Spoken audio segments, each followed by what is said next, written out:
सोलापूर शहरातून एक खळबळजनक बातमी समोर येत आहे।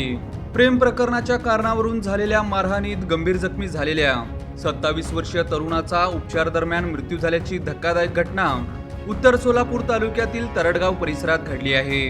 अरविंद बाबू मस्के असे मृत तरुणाचे नाव आहे। या प्रकरणी संबंधितांविरुद्ध गुन्हा दाखल करण्याची प्रक्रिया सुरू असल्याची माहिती मिळत आहे।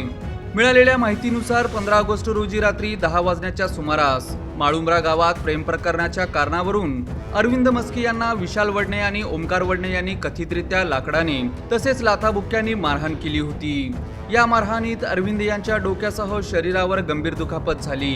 त्यानंतर त्यांच्या वडिलांनी त्यांना तातडीने सोलापूर शहरातील श्री छत्रपती शिवाजी महाराज सर्वोपचार रुग्णालयात उपचारासाठी दाखल केले। गेल्या काही दिवसांपासून त्यांच्यावर रुग्णालयात उपचार सुरू होते।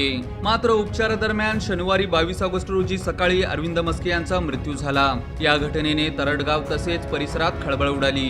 दरम्यान मारहाणीचे नेमके कारण, प्रेम प्रकरणाची पार्श्वभूमी आणि त्यातून झाल्याची वादाची सविस्तर माहिती पोलीस तपासात आहे। संबंधित व्यक्तींविरोधात गुन्हा दाखल करण्याची प्रक्रिया सुरू असून पुढील तपास पोलीस करीत आहेत।